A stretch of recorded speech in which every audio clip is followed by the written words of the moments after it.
Hi friends, தேவி கண்மணியின் YouTube சேனலுக்கு உங்களை வரவேற்கிறோம். நின்வதனம் மதுரமடி. அத்தியாயம் 31. ட்ரிங்க் பண்ணவங்க கிட்ட தரமாட்டேன் என்ற குரல் ரணியின் காதில் ஒலித்து கொண்டே இருந்தது. இதோடு 3 முறை குளித்து விட்டான். 10 முறை பல் துலக்கி விட்டான். குளித்து கண்கள் சிவந்து வெளியே வந்தவன் அவசரமாக ஆடை மாற்றி வெளியே வர பிரபுவுக்கு அத்தனை சிரிப்பு. என்ன மாமா, நாளைக்கு கூட பார்த்துக்கலாமே, ஏன் இவ்வளவு மெனக்கடுறீங்க என கேட்டுவிட்டான். ஷ், டோன்ட் டாக். ஸ்மெல் வருதா சொல்லு என்றான் அதி தீவிரமாக. வருது வாயில பேஸ்ட் ஸ்மெல்லும் மேலே நியூட்ரிஜினோ ஸ்மெல்லும் என்றான் சற்று எரிச்சல் கலந்த குரலில். பின்னே இத்தோடு எத்தனை முறை அவன் முன் ஊதி காட்ட? பேபிஸ்க்கு ஸ்மெல் ஒத்துக்கும் தானே? நான் என்ன டாக்டரா, இல்லை முன்ன பின்ன பிள்ளை பெற்றிருக்கேனா? யோ மாமா, படுத்தாமா வாயா என்று இழுத்து கொண்டு வந்தவன் வதனியின் அறை முன்பு விட்டுவிட்டான். இப்பதாண்டா ரூமுக்கு மாத்தினாங்க என்றான் மகிழன். நீ உள்ள இருக்காம இங்க என்ன பண்ற? கோபத்துடன் கேட்க, தூங்குறா, டிஸ்டர்ப் பண்ண வேண்டாம்னு வந்துட்டேன் என்றவனை இழுத்து கொண்டு உள்ளே நுழைந்தான் ரணியன். நாகலட்சுமி உள்ளே அமர்ந்திருந்தார். உறங்குபவளை கண்ணிமிக்காமல் பார்த்திருந்தான் ரணியன். டேய் என்று மகிழன் அதட்ட, என்ற ரணியனோ வதனியின் தலையை வருடிவிட்டு, எப்போ சரியாகும் என்றான் கரகரப்பான குரலில். குறைஞ்சது 6 மாசம் ஆயிடும் தம்பி என்று நாகலட்சுமி சொல்ல, கேர்ஃபுல்லாக இருந்திருக்க வேண்டாமா என்றவன், வலியெல்லாம் நீங்களா தாங்குறீங்க இடியட்ஸ் என்று திட்டினான். ரணி என மகிழன் மீண்டும் அதட்ட, பேபிஸை பார்க்கணும் என்றான். இன்குபேட்டரில் வச்சிருக்காங்க, நாளைக்கு தான் பார்க்க முடியும். 10 நாள் முன்ன வந்துட்டாங்கல்ல, அதான் என்றவன் வதனியின் சலை நேறிக்கொண்டிருந்த கையை பிடித்து கொண்டு அமர்ந்து விட்டான். வெளியே இருந்த ஸ்வீகாவோ, இவர் என்ன மகள் மாமாவை விட ஓவரா பண்றாரு, அவரு தான் ஹஸ்பண்ட், ஃபீல் பண்றாரு, ரணியனுக்கு என்னவா என்று எரிச்சல் பட்டாள். மறுநாள் தான் கண் விழித்தாள் பிரகா. அதுவரை தன்னை கட்டுப்படுத்தி கொண்டு அமர்ந்திருந்தனர் மகளன் ரணியன் இருவரும். இரவில் ஒருவருக்கு மேல் தங்கக்கூடாது என்று கூறிவிட நாகலட்சுமி இருந்து கொண்டார். பிரகாவின் பெரியம்மாவும் இருக்க வேண்டும் என்று கேட்க மகளன் மருத்துவரிடம் அனுமதி வாங்கி தங்க வைத்தான். மகளனும் ரணியனும் மற்றவர்களை வீட்டிற்கு அனுப்பிவிட்டு பக்கத்து அறையில் இருந்தனர். ஏண்டா இப்படி இருந்து தொலைக்கிற? ரணியனை கண்டு மகளன் கேட்க, எப்படி இருக்கேன் என்று எதிர்கேள்வி கேட்டான் ரணியன். அவ எழுந்ததும் சொல்வா உன் லட்சணத்தை என்று பல்லை கடித்தவன், என்ன பிரச்சனை ரணி? நம்ம அப்பந்தான் பிரச்சனை. தோ இப்ப கூட முடியல, பிரகிக்காக உட்கார்ந்துருக்கேன். ஐ கான் கண்ட்ரோல் மை செல்ஃப் மகி. என்ன விடு, என்ன நடந்தது அதை சொல்லு என்றான். இங்கே வா என்று தன் அருகில் அமர்த்திய மகளன் வளைகாப்பில் நடந்ததை கூறலானான். வளைகாப்பில் அனைவரும் இருக்க ரணியன் வரவில்லையா என்று கேட்டுக்கொண்டிருந்தாள் வதனி.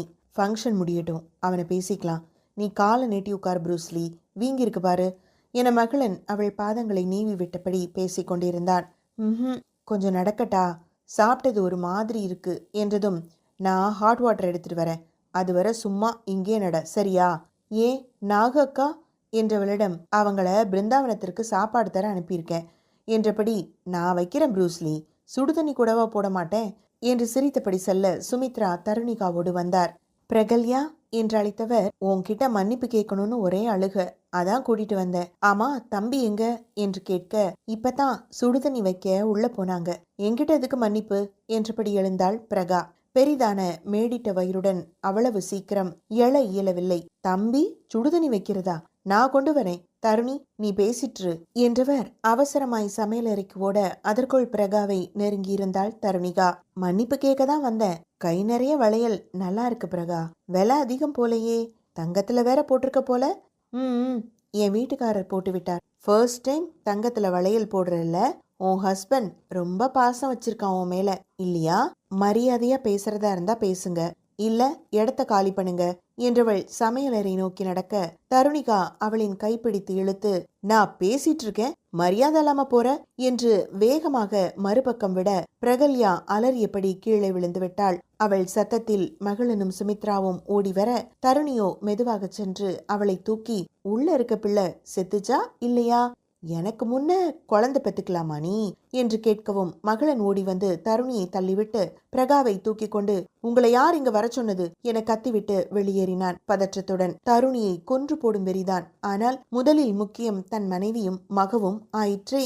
சத்தம் கேட்டு மற்றவர்களும் ஓடி வர தருணி பேய் அறைந்தது போல நின்றிருந்தாள். சுமித்ராவிற்கு உலகமே நின்று போன உணர்வு. என்னாச்சு என்னாச்சு என்று அனைவரும் பதற சுமித்ரா தலையில் அடித்துக்கொண்டு அழ ஆரம்பித்து விட்டார். ஐயோ, தப்பு பண்ணிட்டேனே, மன்னிப்பு கேட்கிறேன், என்னை ஒதுக்கி வைக்காதீங்கன்னு கேட்கவும் தானே கூட்டிட்டு வந்தேன். இப்படி ஒரு காரியத்தை செஞ்சுட்டாலே பாதகத்தி என்று தருணியை அடிக்க துவங்க, ஏய் இந்தாமா என் பொண்ணை விடு என்று தருணியின் அம்மா பரிந்து கொண்டு வர, கர்ப்பவதியை பிடிச்சு தள்ளி விட்டுருக்கா உன் மக, அவளை விடணுமா என்று சுமித்ரா தருணியின் முடியை கொத்தாக இழுத்து பிடித்து அடித்தார். தருணியோ ஆத்திர மேலிட சுமித்ராவை தள்ளிவிட்டவள், அவ புள்ள செத்துடும், இனிமே நான் பிள்ளை பெற்றதுக்கு அப்புறம்தான் அவ கர்ப்பம் தரிக்கணும், இல்ல அவ்வளவுதான், எவ்வளவு தைரியம் இருந்தா அவ எனக்கு முன்னாடி குழந்தை பெத்துப்பா என்று அலற, பைத்தியக்காரி இப்படி செஞ்சிட்டியேடி, உன்னை கொல்லாம விடமாட்டேன் என்று பிரகாவின் பெரியம்மா அவளை அடிக்க அவரையும் தள்ளிவிட்டாள்.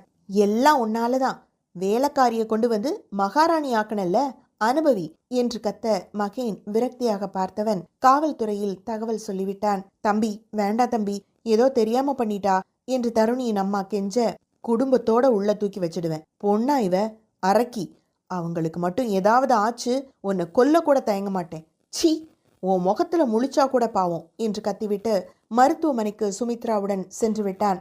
அவன் வந்து சொல்லிதான் தெரியும் தருணிய அரெஸ்ட் பண்ணியாச்சுன்னு என்று முடித்தான் மகளன். உயிரோட ஏன் விட்ட?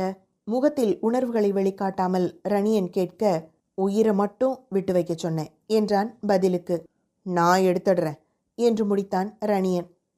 வேணாம், அவளே சூசைட் பண்ணிப்பா, நாம பசங்க கூட இருக்கணும் என்ற மகளன், நீ இப்படி இருக்காதடா என்றான். ட்ரை பண்ணிட்டேன், முடியல, தாத்தா சொன்னப்பவே அந்த ஆளை விட்டு விலகி இருந்திருக்கணும், தப்பு பண்ணிட்டேன், இப்போ அது இல்லாம இருக்க முடியல என்றான். பேசாம கல்யாணம் பண்ணிக்கோ, யூ கேன் மேனேஜ்.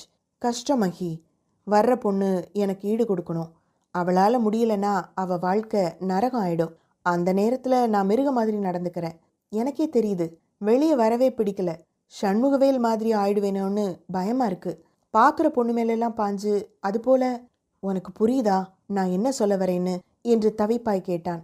டேய் லூசுத்தனமாக பேசாத, இப்போ நான் இல்லையா, நானும் அவனோட ஜீன் தானே, நான் நல்லா தானே இருக்கேன், நீ எதுக்கும் ஒரு சைக்கியாட்ரிஸ்ட்டை கன்சல்ட் பண்ணு, இல்லை நானே அழைச்சிட்டு போகிறேன் என்று மகளன் முடிவாய் சொல்ல, கன்சல்ட் பண்ணி இருக்க மாட்டேன்னு நினச்சியா, ஒன்றும் வேலைக்காகலை என்றான் அலுப்பாக. மகளனின் தோள் மீது சாய்ந்தவன், உன்னை போல குடும்பம் பொண்டாட்டி குழந்தைன்னு வாழ தோணுதுடா மகளா, ஆனால் அந்த ஆளை மாதிரியே அடித்து துன்புறுத்தி ஏதாவது கொடுமை பண்ணிடுவேனோன்ற பயம் இருக்கு, அவ கூட லைஃப் லீட் பண்ணும்போது வேற பொண்ணை தேடிடுவேனோன்னு மனசு பீதியாகுது, தோ இப்போ டெய்லி ஒரு பொண்ணை தேடுறேனே அது போல என்று தன் மனதை மறையாமல் சொல்லிவிட்டான். எந்த பொண்ணை பார்த்தாலுமா உனக்கு தோணுது அந்த பரதேசி மாதிரி என மனம் தாழாமல் மகிழ் கேட்டுவிட, தெரியல, பட் இந்த உணர்வை கட்டுப்படுத்த முடியல என்றான். அதான் ஃபங்க்ஷனுக்கு கூப்பிட்டோம், நீ வரலையா, பிரிகா ரொம்ப எதிர்பார்த்தா என்று பேசி கொண்டிருக்கும் போதே நாகலட்சுமி கதவை தட்டினார். தம்பி பாப்பா கண்ணு முழிச்சிடுச்சு, உங்களைத்தான் தேடுது என்றதும் இருவருமே அங்கே விரைந்திருந்தனர். உதடுகள் காய்ந்து போய் இருக்க லேசாக வெடித்திருந்ததில் ரத்தம் வேறு வந்தது. ரத்தம் வருது, டாக்டரை கூப்பிடுங்க என்று ரணியன் அரற்ற, தம்பி தண்ணி இல்லாம அப்படி இருக்கு, தோ இப்படி பண்ணா சரியாயிடும் என்று மூடியில் தண்ணீர் ஊற்றி பஞ்சில் நனைத்து வதனியின் உதட்டில் தடவி விட்டார் நாகலட்சுமி. இது எப்படி பத்தும், குடிக்க தண்ணி கொடுங்க என்று அதற்கும் கத்த, டேய் தண்ணி தரக்கூடாதுடா என மகளன் சொல்ல, எந்த மென்டல் அப்படி சொன்னது, தண்ணி குடிக்காம எப்படி இருப்பா, நீ எல்லாம் என்ன ஹஸ்பண்ட் என்று அவனுக்கும் திட்டு விழுந்தது. அதற்குள் மருத்துவர் வந்துவிட, ஏன் சத்தம் போட்டுட்டே இருக்கீங்க, அவங்களுக்கு டிஸ்டர்ப் ஆகாதா என முறைத்தாள் அதே மருத்துவ பெண்.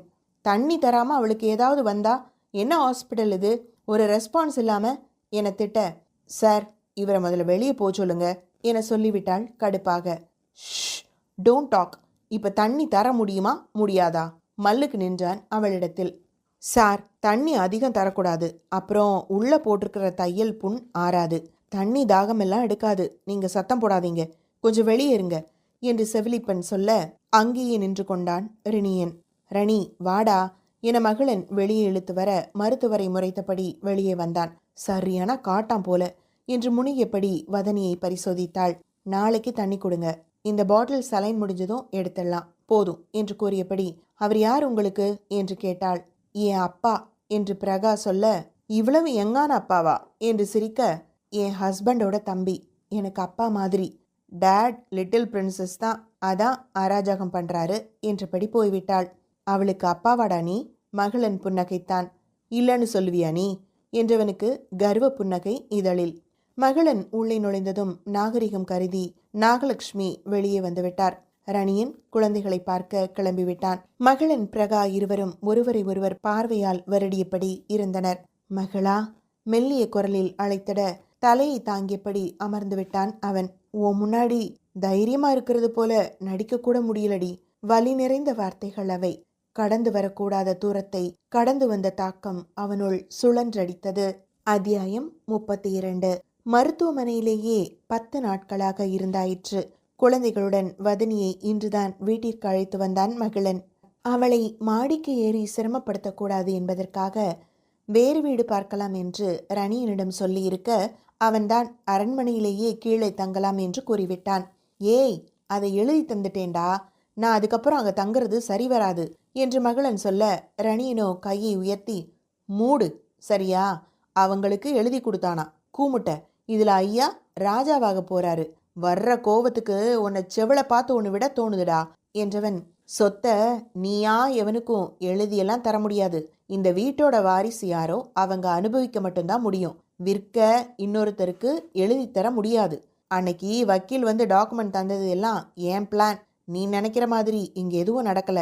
இப்பவும் சொத்து சண்முகவேல் ராஜா வாரிசான நம்ம கிட்ட தான் இருக்கு. இப்ப புரியுதா? மறுபடியும் சுமித்ரா தேவி உன்னை அம்மாவா ஏத்துக்க சொல்லி ஏன் வந்தாங்கன்னு. அந்த அம்மாவை லேஸ்ல நினைக்காத. விட்டா சண்முகவேலை தூக்கி சாப்பிட்றோம். ஓ அம்மா தான், ஆனா உனக்கு அம்மாவா இல்ல. விஸ்வநாதன் வாரிசுகளுக்கு அம்மாவா இருக்காங்க. தட்ஸ் ஆல் என்றான் ரணியன். மகளன் மெலிதாய் புன்னகைத்தான். அவ்வளவு கேனையனா மகளன்? எல்லாம் தெரியும். எவ்வளவு தூரம் போறாங்கன்னு பார்க்க வேண்டாம், அதுக்கு தான் என்ற மகளனோ, விஸ்வநாதனும் மகேந்திரனும் வேணும்னா சொத்து மேல ஆசைப்படாம இருக்கலாம். சுமித்ரா தேவிக்கும் இன்னொருத்தனுக்கும் கொள்ளையா ஆசை இருக்கே, யாருன்னு தெரியுமா என்றான் பீடிகையுடன். ஏன் தெரியாம? அவன் வரவுக்காகத்தானே காத்திருக்கேன் என்றான் ரணியனும். அப்படி இப்படி பேசி என்று மகளனை கீழேயே தங்க வைத்து விட்டான் ரணியன். நாகலட்சுமியும் வதனியின் பெரியம்மாவும் குழந்தைகளை பார்த்து கொண்டு அவள் அறையிலேயே தங்கிவிட மகளனுக்குத்தான் திண்டாட்டமாக போனது. இருவரையும் தனியே சந்திக்க விடுவதில்லை நாகலட்சுமி. அவள் உடல்நிலை சீராகும் வரை எந்த பேச்சும் வேண்டாம் என மகளனை தள்ளி நிறுத்தினர். முறைக்கும் மகளனை வதனி பாவமாய் பார்த்து வைப்பாள். இரு குழந்தைகளும் மாற்றி மாற்றி அழ சிரிக்கவன அரண்மனையே அல்லோல கல்லோலப்பட்டது. ரணியன் இவர்களை கொண்டு வந்து விட்டதோடு சரி, மறுபடியும் இங்கே வரவில்லை. மகேந்திரன் தருணியை சிறையில் தள்ளியதும் விவாகரத்திற்கான ஏற்பாடுகளை செய்து கொண்டிருந்தான். தருணியின் குடும்பத்தினர் எவ்வளவோ கெஞ்சியும் அசையவில்லை. அவன் தன் முடிவில் திடமாக இருக்க தருணியின் அம்மா மகளினிடமும் வதனியிடமும் பேச வந்திருக்க அவர்களோ அது அவனது சொந்த விஷயம், நாங்கள் எதுவும் செய்ய முடியாது என்று மறுத்துவிட்டனர்.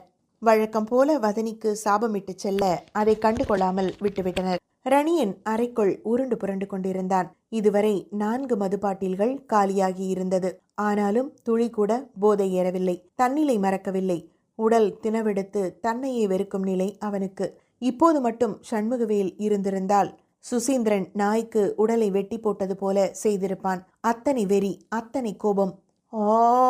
முடியவே இல்லையே, வேற வழியே இல்லை என்ற நிலைக்கு வந்த பிறகு புரோக்கருக்கு அழைத்து விட்டான். சார், இப்பதான் எல்லாரையும் தொழிலுக்கு அனுப்பின. நீங்க கேட்குற ஒருத்திக்கு உடம்பு சரியில்லை, நான் என்ன செய்ய என்று கை விரித்தான் அவன். நீ கேட்கறத விட கூட தரேன், என்ன செய்வியோ தெரியாது, அனுப்பிவிடு என இணைப்பை துண்டிக்க, காசு வேற லம்பா தர்றாரு, இப்பன்னு பார்த்துதான் இவளுக்கு நோக்காடு வரணுமா என முனகியபடி அந்த உடல்நிலை சரியாத பெண்ணுக்கே அழைத்தான் அவன். அண்ணே, மேலுக்கு முடியல, தொல்லை பண்ணாத என்றாள் எடுத்த எடுப்பிலேயே. அந்த ஆஃபீஸரு மறுபடியும் கேட்குறாரு, நீ ஏற்கனவே போன ஆள் தான், பாவம் ரொம்ப தேடும் போல, ஏதாவது செய்யி, எல்லாத்தையும் அனுப்பி வச்சுட்டேன் நான், காசு நிறைய கிடக்கும், இந்த தடவை கமிஷனை கூட கம்மியாக எடுத்துக்கிறேனா என்றான் அவன் பதிலுக்கு. என்னண்ணே, சரி போகிறேன், வேற ஆள்னா போக மாட்டேன், அவருக்காக தான் என்றாள் இவளும். சந்தோஷம் தாயே, நீ கிளம்பிரு, ரமேஷ் வந்து பிக்கப் பண்ணிக்குவான், எதுக்கும் மாத்திரை போட்டுக்கிட்டு வா என்று இணைப்பை துண்டிக்க அந்த பெண் தயாராகினாள். காய்ச்சலோட எங்க போற நீ என்ற குரல் கேட்டதும் திடுக்கிட்டு திரும்பிய பெண்ணவளோ அதிர்ந்து பின்னர் தன்னை சுதாரித்து, ஓனர் முக்கியமான வேலைன்னு வர சொல்றாருடி, 2 நாளைக்கு கூட லீவ் எடுத்துக்க சொன்னாரு, போயிட்டு வந்துடுறேன்டி, நீ ஆஸ்பத்திரிக்கு கிளம்பு என்றாள். நீ இன்னைக்கு எங்கேயும் போகக்கூடாது, அவ்வளவுதான், போய் தூங்கு, ரெஸ்ட் எடு என்று அதட்ட, அடியே புரிஞ்சுக்குவேன் என்றவள், நமக்கு நிறைய செஞ்சிருக்கார், அவசரம்னு தான் கேட்குறாரு, போயிட்டு உடனே வந்துடுவேன், வண்டி கூட அவரே அனுப்பிடுவாரு என சில பல விவாதங்களுக்கு பின்பே தமக்கை செல்லவிட்டாள் அப்பெண். ரணியன் அரை கதவை தட்டவும் திறந்தவன் உள்ளே நுழைந்தவளை கண்டு, அன்னைக்கு இருந்ததுக்கு வரமாட்டேன்னு நினைச்சேன் என்றான். யாரும் இல்லை சார், அதான் வந்தேன். உங்களை மாதிரி கஸ்டமர் கை நழுவி போயிடக்கூடாதான், அதான் உடம்பு சரியில்லைன்னு சொல்லியும் அனுப்பிட்டாங்க என்றாள் இயல்பாக. வாட், உடம்பு சரியில்லையா? அப்புறம் எப்படி? நீ கிளம்பு முதல்ல என்றான் கடுப்பாக. இப்போ நீங்கள் அனுப்பினா அடுத்தடுத்து வேலை தரமாட்டானா சார் அவன்? 1 மணி நேரம் கழிச்சு போகிறேனே, உங்களுக்கு தேவையானதை தரேன் என்றாள் பரிதாபமாக. போய் படு போ என்றவன் வேறு வழியின்றி அவளை நாட, அவள் உடல் சூடு தாழாமல், ஃபீவர் ஹெவியாக இருக்கு, இதுவே வேற யாராவது இருந்திருந்தா சாவடிச்சிருப்பேன் என்று முனைகியபடி இன்டர்காமில் கீழே அழைத்தான். சார், வேற ஏதாவது ட்ரை பண்ணலாமா? சூசகமாக அவள் கேட்க, 3 டைம்ஸ் முடிஞ்சுது, என்னை பற்றி தெரிஞ்சுட்டே கேட்குற என்றான் அசட்டையாக. அம்மாடியோ என்று விட்டாள் அவன் கூறியதில். கீழே மருத்துவர் வந்துவிட ரிசப்ஷன் பெண், ஐட்டத்தை கூட்டிட்டு வந்து ஜல்சா பண்ணிட்டு சும்மா டாக்டரை வேற கூப்பிடுறானுங்க என்று முறையப்படி அனுப்பி வைத்தாள். வந்தவளோ, இது வேறா, இங்க வந்திருக்கவே கூடாது என முகம் சொலித்தபடிதான் அறைக்கு சென்றாள். மேலே ரணியனுக்கு ஒன்றுமே முடியவில்லை. உடல்நிலை சரியாத பெண்ணை தொடவும் விருப்பமில்லை. பேசாம சூசைட் பண்ணிடா ரணியா என்று முணுமுணுத்தவன் கதவு தட்டப்படும் ஓசை கேட்டு கதவை திறந்தான். நீயா என இருவருமே அதிர்ந்தனர் ஒருவரை பார்த்துவிட்டு. கருமோ, இந்த கன்றாவி பழக்கம் வேற இருக்கா என்று முணுமுணுத்தவள், பேஷண்ட் எங்க என்றாள் கோபத்துடன். உள்ள தூங்குறாங்க என்று வழிவிட்டு நின்றான் அவளுக்கு. என்ன பாடுபடுத்தினியோ பாவம் என்றவள் உள்ளே உறங்குபவளைக் கண்டு அப்படியே துவண்டு விழுந்து விட்டாள். ஏய் என்று சத்தமிட்டவன், நீயே பேஷண்ட் போலதான் இருக்க என்றபடி அவளை தூக்கிவிட, அக்கா என கத்திவிட்டாள் அவள். உறங்கிய பெண்ணோ அடித்து பிடித்து எழுந்தமர எதிரில் இருந்தவளை கண்டதும் திணறிப்போய் ஓவென கதறி எழுதாள். இரு பெண்களும் அழவே ரணியன் புரியாதவனாய், வாட் த ஹெல் என கத்த சட்டென அழுகி நின்றுவிட்டது இருவருக்கும். இதுதான் உன் வேலையா? முகம் செந்தணலாய் சிவந்திருந்தது அவளுக்கு. இயலு அது எனும் போதே, எத்தனை நாளா நடக்குது இது என்று கேட்டவள் ரணியனை எரிக்கும் பார்வை பார்த்தாள். டோன்ட் லுக் அட் மீ என்று முறைத்தவன், வாட் ஹேப்பன் என்று காற்றில் ஊதியபடி, இவதான் உன் டாக்டர் சிஸ்டரா என கேட்க, ஆமா சார் என்றாள் பாவமாக. அழுகை வேறு நின்ற பாடில்லே அவளுக்கு. யார் பார்த்திடக்கூடாது என்று எண்ணினாளோ அவளை பார்த்து விட்டதும் தங்கை என்ன நினைப்பாளோ என்று மனம் குன்றி போனாள். ராஜி, உன் சிஸ்டரோட போ என்றவன், ஹேய் யூ, ஸ்லீப்பிங் டேப்லெட் 2 தந்துட்டு போ என்றான். ட்ரிங்க் பண்ணிட்டு டேப்லெட் போடக்கூடாது என்றவள், நீங்க என் அக்காவோட லவரா என்று கேட்டு வைக்க, ஏய் நீ வாடி, அதெல்லாம் நான் சொல்றேன், சாரி சார் என்று ராஜி எழுந்ததும், நீ இரு என்றவன், ஆமா என் லவர் தான் போ என்றான். எதுவும் சொல்லாதே என்று ராஜியிடம் கண் காட்டியபடி. இருக்கா என்றவள் ஊசியை போட்டுவிட்டு மாத்திரையை கொடுத்தவள், இப்படியே ட்ரிங்க் பண்ணீங்கன்னா உங்களுக்கு என் அக்காவை கட்டித்தர மாட்டேன், so stop drinking, it's not good for health என்று கூறியபடி வெளியேற, இவ ஒருத்தி என்று முணுமுணுத்து கொண்டான். அது அவளுக்கு நன்றாகவே கேட்டது. ஏய் வெயிட் என்றவன், ராஜி இதை எடுத்துட்டு போ என டேபிளை கை காட்ட, இயலு நீ கொஞ்சம் வெளியேறு என தங்கையை அனுப்பினாள்.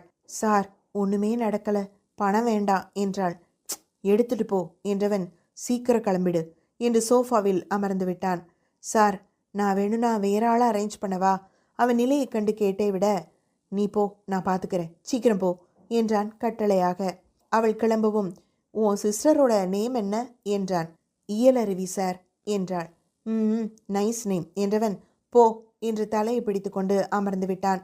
அவள் பாவமாக அவனை பார்த்துவிட்டு வெளியேற ரணியன் கதவை அடித்து சாத்தியவன் பாத் டப்பில் நீரை நிரப்பி அமிழ்ந்து விட்டான். இவ்வளவு நேரம் எப்படிடா கண்ட்ரோல் பண்ண என்று முனையபடி கண்களை மூடிக்கொண்டான். நாட்கள் தான் நகர்ந்ததை தவிர ரணியனின் வாழ்வில் ஒரு மாற்றமும் இல்லை. இந்த நிலையில் ராஜியை திருமணம் செய்து கொள்ளும்படி வந்து நின்றாள் இயலருவி. அத்தியாயம் 33. ரணியின் பின்னால் இருந்த டேபிளை பிடித்தபடி நின்றான். இயலருவி மலையருவியாய் வார்த்தைகளை கொட்டி கொண்டிருந்தாள். எல்லாவற்றிற்கும் பதில் பேசாமல் அமைதியாய் அவளை பார்த்து கொண்டிருக்க, நான் என்ன கதையா சொல்லிட்டு இருக்கேன் என்றாள் எரிச்சலாக. அப்போ இல்லையா என கிண்டலாய் கேட்டவனை முறைத்தவள், நீங்கள் என் அக்காவை லவ் பண்ணுறீங்க தானே, அப்போ கல்யாணமும் நீங்கள் தானே பண்ணிக்கணும் என்று கேட்க, ஆ ஆ அஃப்கோர்ஸ் என்றவன், உன் சிஸ்டர்கிட்ட இதை பற்றி பேசிட்டியா என்று கேட்க, இனிமே தான் பேசணும், நீங்கள் பதில் சொல்லுங்க என்று பிடிவாதமாய் நிற்க அவனோ சம்பந்தமில்லாமல், வாட்ஸ் யோர் நேம், ஏதோ இயல் இசை வாட்ஸ் தட் என்று நெற்றியில் கீறினான் ஒற்றை விரலால். இயல் அருவி, இயல் அருவி, டாக்டர் இயல் அருவி, டிட் யூ கெட் தட் என்று அழுத்தம் திருத்தமாய் உரைக்க, இயல் இயலருவி, நைஸ் நேம், டாக்டர் இயலருவி என்றவன், நீட் எக்ஸாம் எழுதி பாஸ் பண்ணி தானே டாக்டரான என்று கேட்டு வைக்க, ஹலோ, என்னை பார்த்தா எப்படி தெரியுது உங்களுக்கு, அக்கா ஹஸ்பண்ட் ஆக போகிறீங்களேன்னு அமைதியாக இருந்தா ஓவராக பேசுகிறீங்க, அதை விடுங்க, எங்கள் அக்கா லைஃபுக்கு ஒரு முடிவு சொல்லுங்க என்றாள் வேகமாக. உன் சிஸ்டரை கேளு, அப்புறம் வந்து என்னை பாரு கேர்ள், இப்போ கிளம்பு என அவசரம் காட்டினான். என் அக்கா சம்மதிச்சிட்டா, அடுத்த மூத்தத்திலே தாலி கட்டுறேன், போதுமா, நவ் ப்ளீஸ் கோ என வாயிலை காட்டினான். அவன் கைகளை பார்த்தவள், ஓ ட்ரிங்க் பண்ணணும் இப்போ, அதான் இவ்வளோ நர்வஸாக என்னை விரட்டுறீங்க அப்படித்தானே என்று முறைத்து கொண்டு நிற்க, இவ வேற நேரம் காலம் தெரியாமல் என்னை முனகியபடி, மிஸ் இயல் அருவி ப்ளீஸ் கிளம்புங்க, நான் யார்கிட்டையும் இவ்வளோ பேசினதில்லை கெஞ்சினதில்லை, ஸோ கெட் அவுட், இல்லை நடக்க போகிற எதுக்கும் நான் பொறுப்பேற்க முடியாது என்றான் தன் பொறுமையை இழுத்து பிடித்தபடி. என்ன செய்வீங்க, சரியான குடிகாரன், உன்னை போய் என் அக்கா லவ் பண்ணியிருக்காளே என்று அவள் பேசிக்கொண்டே செல்ல அவன் பொறுமை காற்றில் பறந்து விட்டிருந்தது. அருகில் இருந்த பூச்சாடியை தூக்கி சுவரில் அடித்தவன் அவளை பிடித்து தன் அருகே நெருக்கமாக இழுத்து விட்டான். தோபார், என்னால் ஓரளவு தான் சொல்ல முடியும், I can control my emotions, so இப்படி வந்து பேசிட்டு நிற்காத, போனா போயிடு என்றான் கோபமாய். இட்ஸ் ஹர்ட்டிங் என்று கையை விளக்க முற்பட ரணியன் கொஞ்சம் கொஞ்சமாக தன்னிலை இழந்து கொண்டிருந்தான். விடுங்க ப்ளீஸ், கை வலிக்குது என்று கண்கள் கலங்கி உதடு கடித்தபடி அவள் நிற்க, டோன்ட் கிரை இடியட் என்றவன் அதிகப்படியான கோபத்துடன் கடித்த கீழுதலை விலக்கிவிட்டு, this is your last warning, என்கிட்ட இனி பேச முயற்சி பண்ணாத என்று விலகி சென்று விட்டான். இவர் என்ன ரொம்ப ஓவரா பண்றார் என முணுமுணுத்தவள் அங்கிருந்து சென்று விட்டாள். சுமித்ரா தேவி கோபத்துடன் அமர்ந்திருக்க மகேந்திரன் அதை கண்டு கொள்ளவே இல்லை. மகேன், நீ இப்படி செய்வன் நான் நினைச்சு கூட பார்க்கல என்றார் சத்தமாக. தோ பாரு சுமித்ரா, உன்கிட்ட ஆரம்பத்திலேயே நான் சொல்லிட்டேன் அந்த சொத்து வேணாம்னு, ஆனா நீதான் பிடிவாதமா நின்ன, சரின்னு சம்மதிச்சு வாங்கியாச்சு. இப்போ ரணியன் இது செல்லாதுன்னு சொல்லிட்டான், அவன் சொல்றது உண்மைதானே, சண்முகவேலுக்கு அவனும் தானே வாரிசு, அவனுக்கு கொடுக்க விருப்பம் இல்ல, அதான் மறுத்துட்டான், இதுல சங்கடப்பட எதுவும் இல்லை, எங்களுக்கு எங்க சம்பாத்தியம் போதும் என்று முடித்து விட்டார் விஸ்வநாதன். மகேந்திரனோ, தருணிய டிவோர்ஸ் பண்ண போறேன், அப்ளை பண்ணிட்டேன், கேஸ் முடிகிற வரை இங்க, அப்புறம் பிரபு சிங்கப்பூர் கூப்பிடுறான், அங்க போலான்னு நினைக்கிறேன் என்றதும் சுமித்ரா மறுபேதம் சொல்லவில்லை. அதுவும் நல்லதுதான், நான் அவனை ஒதுக்கி வச்சேன்னு உன் வாழ்க்கையில அவளை கொண்டு வந்து உன்னை சந்தோஷமா வாழ விடாம பண்ணிட்டான் என்றார் குற்றச்சாட்டு போல. மா, அவருக்கு மட்டும் தெரியுமா தருண் இப்படி மாறுவான்னு, சும்மா குத்தம் சொல்லி பேசாதீங்க என்றான் எரிச்சலாக. ஆமா, குத்தம் சொல்றேன், அவன் குழந்தை பொண்டாட்டின்னு சந்தோஷமா இருக்கான், ஆனா நீ இனிமே உனக்கேது வாழ்க்கை என்றார் வருத்தமாக. எனக்கேது வாழ்க்கையா, நான் சொன்னேனா என் வாழ்க்கை போயிடுச்சுன்னு, சிங்கப்பூர் போவேன், நல்லா செட்டில் ஆவேன், என் மனசுக்கு பிடிச்ச மாதிரி பொண்ணை பார்த்து கல்யாணம் பண்ணிப்பேன், தருணியோட என் லைஃப் முடிஞ்சிடுச்சா என்ன என்றவன், நீங்க எந்த பிரச்சனையும் பண்ணாம இருந்தா எங்க வாழ்க்கை பீஸ்ஃபுல்லாவே போகும் என்று அழுத்தம் திருத்தமாக உரைத்தான். சுமித்ரா தயக்கமாய், அண்ணா இங்க வராரு என்று விஸ்வநாதனிடம் சொல்ல, யாரு, நம்பியா என்று கேட்க, ஆமாம் என்றார் சங்கடமாக. விஸ்வநாதன் முகம் யோசனையில் அமிழ்ந்தது. மகளன் தன் மகளை தோளில் போட்டு தட்டி கொடுத்து கொண்டிருந்தான். தம்பி, பாப்பா கை சுகம் கண்டுக்கும், அப்புறம் எப்போ பார்த்தாலும் தூக்கி வச்சிருக்க சொல்லும், தொட்டிலில் போடுங்க என்றார் நாகலட்சுமி. அதை விட நமக்கு என்ன வேலை நாகலட்சுமி என்று அவன் மறுக்க, அது சரி, இவ்வளோ செல்லம் கொடுக்காதீங்க என்றபடி குழந்தையை தொட்டிலில் போட்டார். கட்டிலில் வந்தமர்ந்தவனை பிரகல்யா அமைதியாக பார்க்க, உத கிடைக்கும் ப்ரூஸ்லி, அடிக்கனால பார்த்து பார்த்து பிபி ஏத்துற என்றான் முறைப்புடன். பார்க்கக்கூடாதா என்று அவள் முறைப்புடன் முணுமுணுக்க, நீ பார்த்து வைப்ப, அப்புறம் நானில்ல அவஸ்தப்படணும் என்றான் மெதுவாக.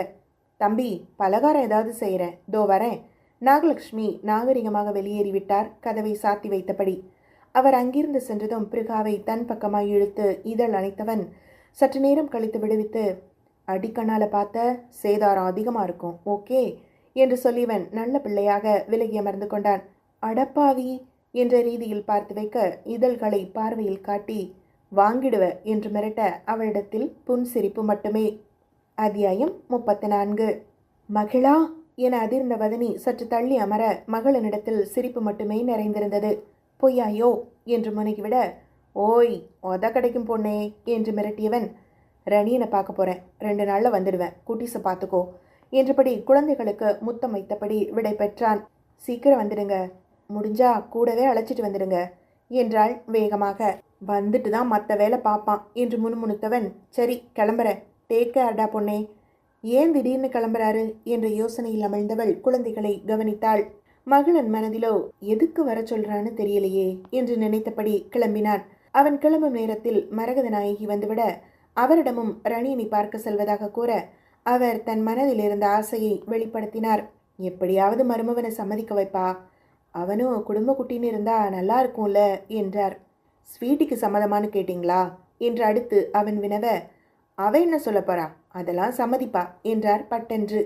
அதுதான் தப்பு, ஸ்வீட்டிக்கு பிடிச்சா மட்டும்தான் மேற்கொண்டு பேசணும், இல்லாட்டி வேற மாப்பிள்ளை பார்க்கலாம் என்று கூறிவிட்டு விடை பெற்றான்.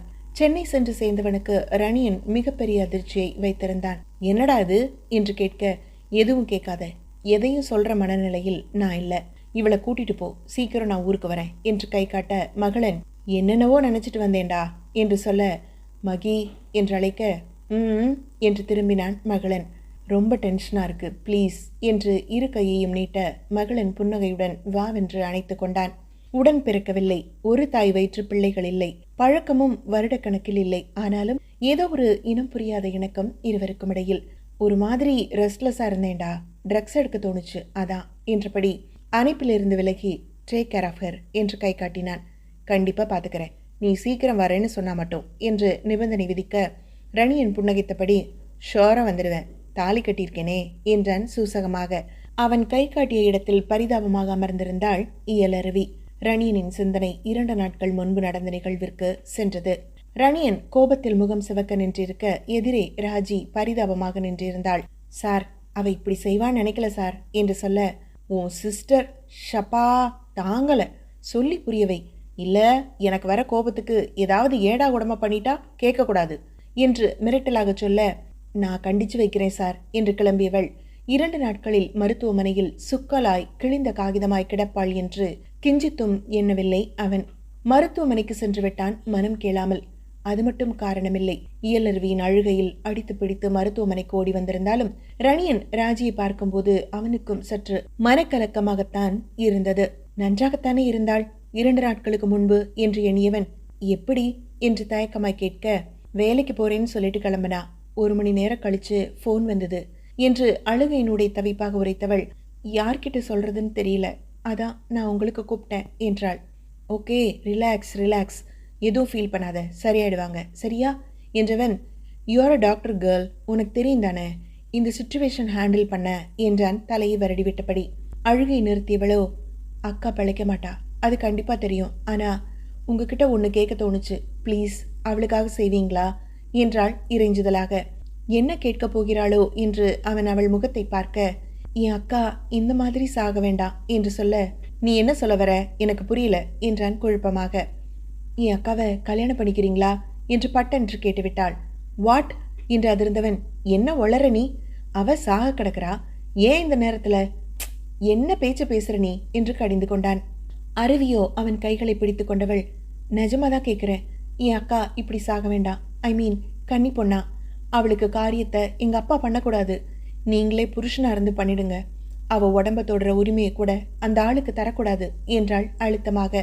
இத தாலி கட்டாமலும் நான் செய்யலாம் இல்லையா என்று அவன் மறுக்க, இல்ல கண்டிப்பா எங்க சொந்தம் எல்லாம் நீங்க யாருன்னு கேட்பாங்க, உங்களை செய்ய விட மாட்டாங்க, ஆம்பளை பிள்ளையா இருந்தா நானே இதை செஞ்சிடுவேன், ஆனா பொம்பளை பிள்ளையா பிறந்துட்டேனே, என்னதான் முற்போக்குவாதியா பேசினாலும் சில காரியங்களை இந்த சமூகம் செய்ய விடாதே, இந்த விஷயத்தை மட்டும் செஞ்சு கொடுத்தீங்கன்னா நீங்க என்ன சொன்னாலும் நான் கேட்கிறேன் என்றாள் சட்டென்று. ஏய், பைத்திய மாதிரி வளராத, நீ டாக்டரானே எனக்கு சந்தேகமா இருக்கு, சின்ன பிள்ளைத்தனமா பேசுற, நீ முதல்ல போய் அவளுக்கு ட்ரீட்மெண்ட் பார்க்குற வேலையை பாரு என்றான் அதட்டலாக. அந்த கட்டத்தெல்லாம் அக்கா எப்பவோ தாண்டிட்டா, காப்பாத்துற மாதிரி ஒரு சூழ்நிலை இருந்திருந்தா நான் ஏன் உங்ககிட்ட கெஞ்சிட்டு இருக்க போறேன், இந்நேரம் அவ உயிரை காப்பாத்துற வேலையில இறங்கி இருப்பேன், உங்க காலில் வேணும்னா நான் விழட்டுமா என்று அவன் காலை பிடிக்க போக, இவ்வளவு பிடிவாதமா ஏன் இருக்கிற என்று கேட்டுவிட்டான். போதும் விடுங்க சார், நீங்க எதுவும் செய்ய வேண்டாம், நான் எங்க அக்காவை எப்படியோ அடக்கம் பண்ணிக்கிறேன், அந்த ஆள் கையால தான் கொள்ளி வாங்கணும்னு எங்க அக்காவுக்கு தலையெழுத்திருந்தா யார் என்ன செய்ய முடியும் என்று விட்டாள் வேகமாக.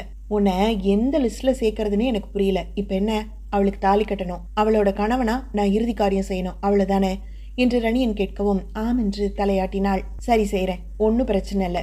இப்ப நான் உள்ள பார்க்க போலாமா என்று கேட்டதும் வேகமாக தலையாட்டியவள் ஐசியூவின் உள்ளே அழைத்து செல்ல தேவையான ஏற்பாட்டை செய்து பின்னர் அழைத்து சென்றாள். ஊதா துணிக்குள் சுருட்டி வைக்கப்பட்ட காகிதத்தை போல் கிடந்தாள் ராஜி. அவளை எப்போதும் சர்வ அலங்கார பூஜிதையாக பார்த்த ரணியனுக்கு இந்த கோலம் சற்று மன வருத்தத்தை அளித்ததுதான். ராஜி என்று மெல்ல அழைக்கவும் இயலருவி அவ நிதானத்துல இல்ல, உங்க குரல் கூட கேக்குதோ என்னவோ தெரியல என்றாள். இட்ஸ் ஓகே என்றவன் கண் விழிக்க வாய்ப்பு இருக்கா என்று கேட்டான். வாய்ப்பு ரொம்ப ரொம்ப குறைவு என்றவளும் கண்கள் கலங்க தன் அழுகையை அடக்க முயற்சித்துக் கொண்டிருந்தாள். இப்ப எதுக்கு அழுற, இதுதான் நிதர்சனம் அப்படின்னும் போது ஏத்துக்கத்தான் வேணும். முடிஞ்சா அவளை வலி இல்லாம அனுப்பி வைக்க பாரு என்றாள். எவ்வளோ ஈஸியா சொல்லிட்டீங்க, கூடவே இருந்தவளுக்கு தானே தெரியும் வலியும் வேதனையும் என்றாள் கோபமாக. ரணியனோ திங்க் பிராக்டிக்கல், உன் அக்கா உயிரோட வருவா அப்படின்னு தெரிஞ்சா கண்டிப்பா எந்த வழியிலாத அவளை காப்பாற்ற முயற்சி செய்யலாம்.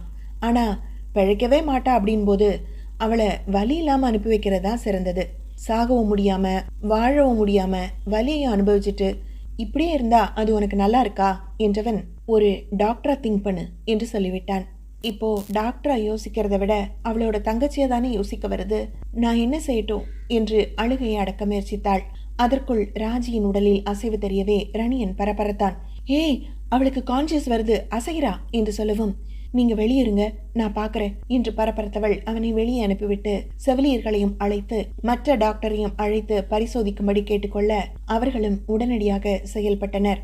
இயல், உன் அக்கா கிட்ட ஏதாவது சொல்லணும்னா சொல்லு, இல்ல பேசணும்னா பேசிடு, இதுக்கு மேல இன்னைக்குள்ள முடிஞ்சிடும் என்று மருத்துவர் கைவிரிக்க வெளியே வந்த இயலருவி ரணியனை பாவமாக பார்த்தாள். அவளின் பார்வை புரிந்தவனாக ஓகே, நீ சொல்றத நான் செய்றேன் என்று வாக்களித்து விட்டான். எத்தனையோ பெண்களை கடந்த போதிலும் ஏனோ இவளின் அழுகையை கடக்க இயலவில்லை அவனால். இயலோ தன் அருகில் இருந்த செவிலியரை அழைத்தவள் காதில் ஏதோ முணுமுணுக்க அவரும் சரி என்று தலையாட்டிவிட்டு ஓட்டமும் நடையுமாக வெளியேறினார். சற்று நேரத்தில் மீண்டும் வந்தவரோ கையில் மஞ்சள் கிழங்கில் கட்டப்பட்ட தாலியும் குங்குமமும் கொண்டு வர ரணியனுக்கு புரிந்து போனது. நிச்சயம் இயலருவி கூறியதை செய்துதானாக வேண்டும் என்று. இதை அவனால் உண்மையை கூறி மறுக்கவும் இயலும். ஆனால் சாவின் விளிம்பில் இருப்பவளை விபச்சாரி என்று அவளின் தங்கையிடம் உண்மையை கூறி அவமானப்படுத்த அவன் விரும்பவில்லை. எத்தனையோ முறை தன் ஆவலடக்கிய பெண் என்ற வகையில் அவளுக்கு செய்யும் ஒரு பிரதியுபகாரமாகவே இதை நினைத்தான். உள்ளே சென்ற மறுநொடி ராஜி விழிவிரித்து இருவரையும் பார்க்க அக்காவின் கைகளை பிடித்துக் கொண்டாள். இயலருவியிடம் மாஸ்கை அகற்றும்படி ராஜி பணித்தாள். மெதுவாக ரணியனை கை காட்டி சைகையில் ஏன் என்று கேட்டாள். உன்னை பார்க்க வந்திருக்கார் என்று அருவி கூறவும் லேசான புன்னகை ராஜியிடத்தில். விழிகளின் ஓரம் கண்ணீர் கசிந்து சென்றது. சங்கடமாய் உணர்ந்த ரணியனோ அவள் அருகில் சென்று தன்னை போல கண்ணீரை துடைத்துவிட அருவியை பார்த்து இன்னொரு கையை அசைத்தவள் இல்லை என்று சைகை காட்ட அழுது விட்டிருந்தாள் பெண்ணவள். அருவி என்று ஏதோ சொல்ல முற்பட I will take care of her என்றவன் மீண்டுமாய் நான் பாத்துக்கிறேன் என்று உறுதி கொடுக்க கண்களை மூடி திறந்தாள் ராஜி. அருவியை பக்கம் அழைக்க அவள் அருகில் சென்றதும் ஏதேதோ முணுமுணுத்தாள். பின்னர் தாலியை அருவி ரணியன் கையில் கொடுக்க அவனும் தயக்கமாக இருந்தாலும் வாங்கிவிட்டான். என்னவென்று உணர்ந்த ராஜியோ வேண்டாம் என்று தலையை வேகமாக அசைத்து மறுக்க ரணியன் அருவியை பார்த்தான். அக்கா எனக்காக என்று கெஞ்சிய தங்கை கையை பிடித்துக் கொண்டவள் மீண்டும் வேண்டாம் என்றே தலையை அசைத்தாள் இங்கும் அங்குமாக. ரணியன் அதற்குள் அவள் அருகில் சென்றவன் ராஜியின் கட்டுப்போட்ட அந்த நெற்றியில் குங்குமத்தை வைத்துவிட்டு மாங்கல்யத்தையும் அணிவித்து விட்டான். ராஜி அதிர்ந்து கண்ணீரை உகுக்க ரணியன் முதல் முறையாக அவள் நெற்றியில் இதழ் பதிக்க இயலருவிக்கு அத்தனை சந்தோஷம்.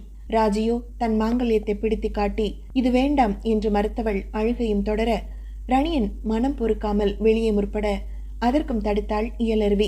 சார் பிளீஸ் என்று மானிட்டரை கை காட்ட அது இதய துடிப்பை கொஞ்சம் கொஞ்சமாக குறைத்து காட்டிக் கொண்டிருந்தது. கனத்த நெஞ்சத்துடன் அங்கேயே நின்றிருந்தவன் ராஜியின் உயிர் பிரிதலை தன் கண் கொண்டு பார்த்திருந்தான். அவளின் வலது கையை இறுக்கமாக பிடித்திருந்தவள் நன்றாகவே அதன் தளர்வை உணர்ந்தான். ஒரு புறம் ரணியின் கையையும் மறுபுறம் அருவியின் கையையும் பிடித்திருந்த ராஜி இரண்டையும் ஒன்றாய் கோர்த்தபடி கண்களை மூடினாள். அத்தியாயம் 35. மகளனையும் அவனோடு வந்திருந்த பெண்ணையும் மாறி மாறி பார்த்து கொண்டிருந்தாள் வதனி. பிரிகா, என்ன யோசிக்கிற என்று கேட்டே விட்டான் மகளன். கூட வந்தவளுக்கோ தன்னை மகளனோடு இணைத்து தவறாக எண்ணிவிட்டாளோ என்ற பயம் ஆட்டி வைத்தது. இல்லங்க, நிஜமாவே ரணி தாலி கட்டினாரான்னு யோசிக்கிறேன் என்றாள் முகவாயை தட்டியபடி. ஷப்பா, அந்த பொண்ணு பாய்ந்து போய் முழிக்குது, உள்ள கூட்டிட்டு போ பொண்ணே என்றதும் பிரகா புன்னகையுடன் அவளை அழைத்து சென்றாள். முதல்ல சாப்பிடுங்க டாக்டர் என்று உணவை பரிமாறினாள் வதனி. எனக்கு போதுமே என்று தயங்கியவளிடம் மறுத்த வதனி மீண்டும் இட்லியை தட்டில் வைத்தாள். அவள் உணவை உண்டு முடித்ததும், ரணி கட்டாய தாலி கட்டினாரா என்ன என்று பட்டென்று வதனி கேட்டுவிட, அச்சோ இல்லக்கா, அது சூழ்நிலை அப்படி அமைஞ்சிடுச்சு, ப்ளீஸ் இதை நீங்க அவங்க கிட்ட கேளுங்களே என்று இறைஞ்சுதலாக சொல்ல, சரி சரி நான் பேசிக்கிறேன் என்று வதனி அதற்கு மேல் வேறெதுவும் கேட்டிடவில்லை. இயலருவிக்கோ இதிலிருந்து எப்படி வெளியே வரப்போகிறோம் என்று தடுமாறிக் கொண்டிருந்தாள். மரகத நாயகி எதிர்பார்ப்புடன் அமர்ந்திருக்க, அவர் எதிரில் இருந்தவரோ விரல்களை எண்ணி எதையோ யோசித்து தன் கையில் இருந்த நோட்டை பார்த்து கொண்டிருந்தார். ஜோதிடரின் முகம் சுருங்கி யோசனையில் மூழ்கியது.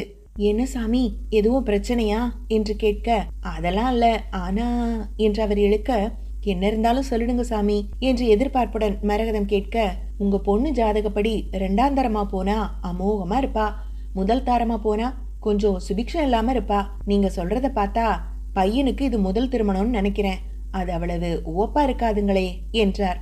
நீங்க எதுக்கும் பையன் பொண்ணு ஜாதகத்தை பொருத்தம் பாருங்க சாமி என்று மீண்டும் சொல்ல, சரி என்றவர் ரணியன் ஜாதகத்தை கணிக்க அதிர்வாய் மீண்டும் மரகதத்தை பார்த்துவிட்டு, இந்த ஜாதகனுக்கு ஏற்கனவே கல்யாணம் முடிஞ்சிருக்கணுமே என்றார். மரகத நாயிக்கு அதிர்ச்சியாயிருக்க, நல்லா பார்த்து சொல்லுங்க சாமி, மருமகனுக்கு கல்யாணம் இன்னும் நடக்கலையே என்று திரும்பவும் கூறிட, மா இந்த ஜாதகக்கார பையனுக்கு கல்யாணம் முடிஞ்சிருச்சு, ஆனா மனைவியாக்கப்பட்டவ ஒண்ணு இறந்திருக்கணும், இல்ல நோய்வாய்ப்பட்ட நிலையில இருக்கணும். இறந்திருந்தா தாராளமா உங்க மகளை தரலாம், அவருக்கும் 2 பொண்டாட்டி ஜாதகம்தான் என்று முடிக்க, ஒருவேளை நமக்கு தெரியாமல் திருமணத்தை முடித்திருப்பானோ, அதனால்தான் திருமணம் வேண்டாம் என்று மறுக்கிறானோ என்றெல்லாம் யோசனையில் மூழ்கியவர், எதுவாகினும் அவனிடம் விசாரித்து தெரிந்து கொள்வோம் என்று முடிவெடுத்து வீட்டிற்கு சென்றார். ஒரு வாரம் காற்றில் வைத்த கற்பூரமாய் கரைந்திருக்க ரணியன் வந்து சேர்ந்திருந்தான். உள்ளே வரும்போதே மகளன் பார்த்து விட்டான். ரணி என்று அழைத்ததுமே, என்னடா வயலுக்கு போல என்றபடி எங்கே அவர்கள் என்று பார்வையாலேயே வினவினான்.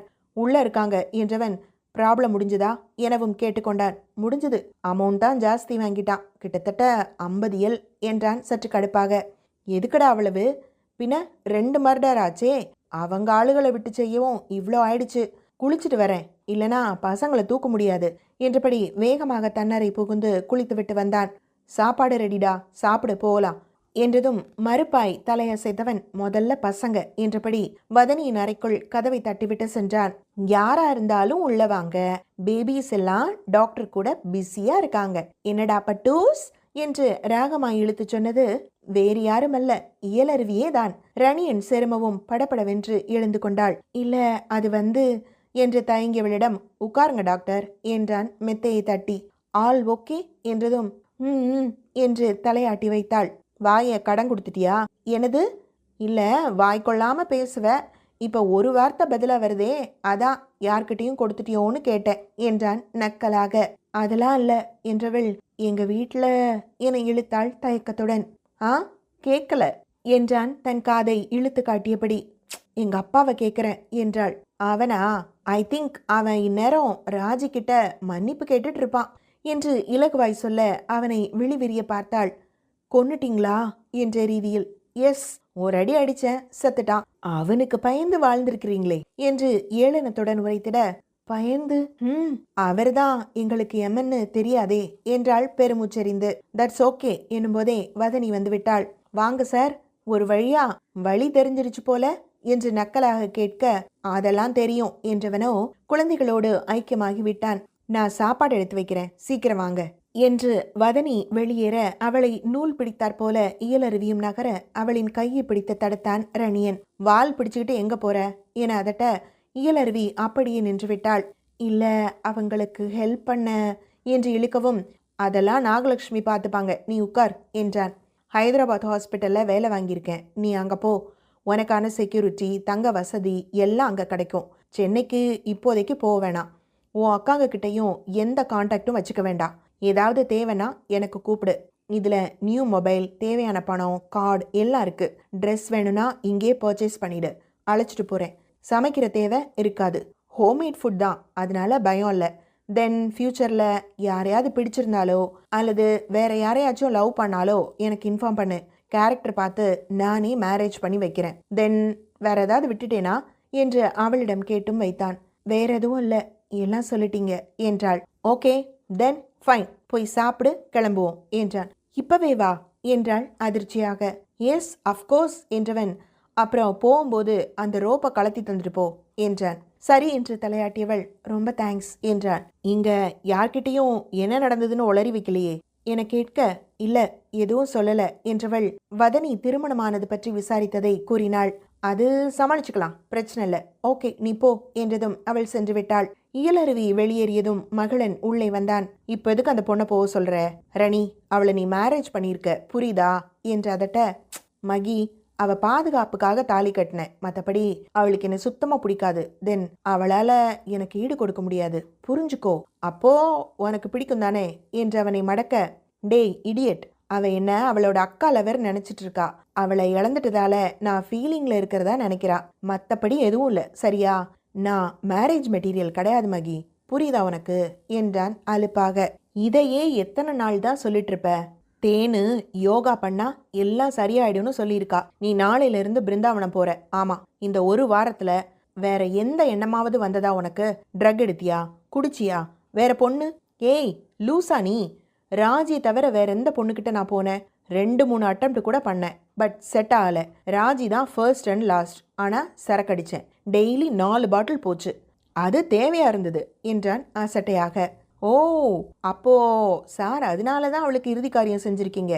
பட் அவ ஒன்ன மட்டும்தான் எனும்போதை முறைத்தவன், மென்டல் மாதிரி பேசின பல்ல கழட்டிடுவேன். அவளை வேற எங்கேயும் அனுப்பக்கூடாதுன்னு அந்த புரோக்கருக்கு லம்பா ஒரு அமௌண்ட் செட்டில் பண்ணேன். ராஜி வேற எங்கேயும் போகவும் இல்லை என்றான். சரிடா, இப்போ இந்த பொண்ணு கழுத்துல தாலி கட்டியிருக்க, வேற எந்த மாதிரி வேணும்னாலும் அவளை சேவ் பண்ணியிருக்கலாமே, ஏன் தாலி கட்டின என்று மகளன் கேட்க, அடே இவன என்று சிரித்தபடி, ஏதாவது ரீசன் கிடைக்காதான்னு விசாரிக்கிற, பதில் சொல்லுடா, மழுப்பாத என்று அதட்ட.